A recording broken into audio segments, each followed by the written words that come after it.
If a woman keeps showing up in your thoughts, morning, night, and in between, it's rarely an accident.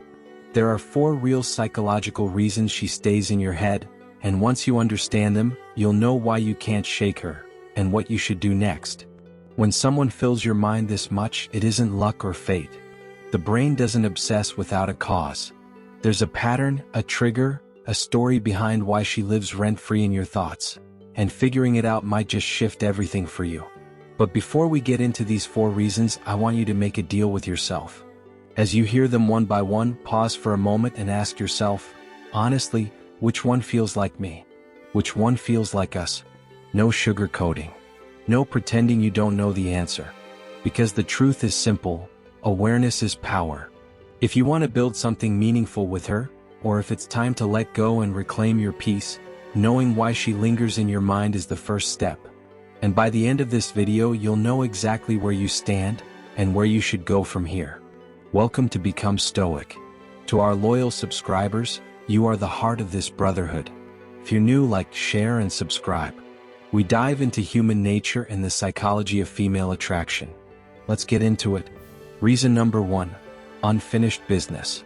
Sometimes she lingers in your thoughts because the story between you two never really reached its final page. Something was left hanging, a feeling unspoken, a moment missed, a goodbye that never fully closed. Maybe you held back when you should have spoken. Maybe things ended fast with no real explanation. Or maybe you had one perfect chance to step forward, and you didn't. Now your mind keeps hitting replay like a song stuck on loop.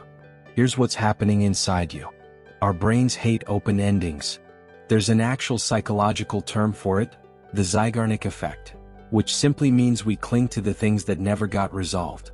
When there's no closure, your mind refuses to shut that door. It keeps running in the background like a tab you forgot to close, always pulling you back, always wondering. Picture it, the late night calls, the deep conversations, the spark you both felt but never acted on. Then life threw distance, timing, or fear between you, and the chapter froze mid-sentence. Now your thoughts keep whispering, what if? Should I have tried harder? Could we have been more? So what's your move? You have 2 choices. 1, reach out. Say what you never said. Take the risk you avoided. Maybe it works out, maybe it doesn't. Either way, you give the story an ending and your mind can finally hit save and close. Or 2, you give yourself the closure. You accept that not every connection comes with a perfect final scene. You breathe, you let it go, and you say to yourself, that was then. I'm moving forward now. And this time you actually do. Reason number 2, she represents what you're missing. Sometimes she keeps showing up in your thoughts not because of who she truly is, but because of what she symbolizes in your life. Maybe she brought out confidence you rarely feel. Maybe she added excitement to your routine. Maybe she offered comfort on days you carried everything alone. What your mind is holding onto isn't always her. It's the feeling she unlocked in you, the version of yourself she brought out just by being there. And now that she's no longer around, that feeling left with her, and you crave it. Here's the catch.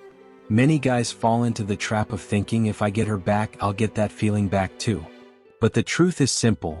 If she made you feel complete, it means something inside you was incomplete before she came along. The real work isn't chasing her, it's fixing the gap she filled. So ask yourself honestly, what did she give you that you haven't given yourself? If she made you bold, why aren't you creating boldness in your own life? If she made you feel valued, why is your value tied to her presence? The real goal isn't winning her back. The real goal is becoming someone who feels whole, with or without her. Reason number 3, the fantasy is better than the reality. Sometimes she stays in your head because the version of her you think about isn't the real woman, it's the dream version you created. In your mind, she's flawless. No mistakes, no bad days, no friction. Every memory is replayed with soft lighting and background music. Your brain edits out the arguments, the mismatched values, the uncomfortable moments, and keeps only the sweetest clips. You're not missing her.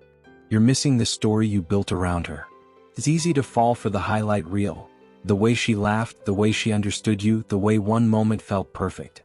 But the woman in your imagination isn't the one who existed in real time. And sometimes what we hold onto isn't love, it's potential. It's the what could have been, not the what was. So here's your task: get honest. If you journal, write the real version, not the romanticized one. What didn't work between you? Where were you incompatible? If you got another chance, would it truly be a fairy tale? Or would you run right back into the same walls? This isn't about blaming her or rewriting the past. It's simply choosing to see the full story, not just the pretty scenes. Reason number 4. You're using her to avoid your own life.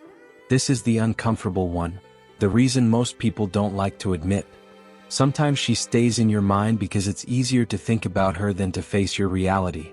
Imagining her, remembering her, replaying moments with her, it's a distraction from the parts of your life you're not happy with. Maybe work isn't where you hoped it would be. Maybe you don't like the man you see in the mirror. Maybe you feel alone, stuck, or unsure of what's next. So instead of dealing with the mess, you escape into thoughts of her. Because let's be honest, fantasizing about love is a lot easier than confronting your insecurities, your progress, your purpose. Your mind chooses comfort over responsibility. Daydreaming feels safer than growth. But here's the truth you need to hear. As long as she is the main character in your mind, you're not writing your own story. You're on pause. You're surviving instead of living. So what's the fix? Start building a life that feels good to wake up to. Work on your goals. Take care of your body. Learn new things. Meet new people. Chase progress. Not for her, not to prove anything, but because you deserve a life that inspires you instead of one you run from. And here's the twist. When you grow, one of two things will happen. Either she fades from your thoughts because fulfillment replaced the fantasy, or she reappears and you realize you've grown past what you once wanted. So now ask yourself, which one fits you? No excuses, no softening it. Is it the unfinished chapter? Is she filling a space inside you that you haven't filled yourself? Are you holding on to a dream version of her? Or are you using thoughts of her as an escape from your own reality? Here's what I want you to do. Drop a comment and simply type reason 1, 2, 3, or 4. No backstory needed. Just owning the truth is the first move toward changing it. Because once you name what's holding you, you can finally loosen its grip. And remember this, whether she's meant to be a part of your future or just a lesson from your past, the real transformation starts within you. The goal isn't to stop feeling. The goal is to feel, grow, and still move forward. To build a life so solid and fulfilling that no single person can shake your foundation. That's strength. That's freedom. If this hit home for you, tap that like button, subscribe for more conversations like this, and then get up, go build your life, not just your fantasies. Stop living in your mind. Start living out loud. See you in the next one.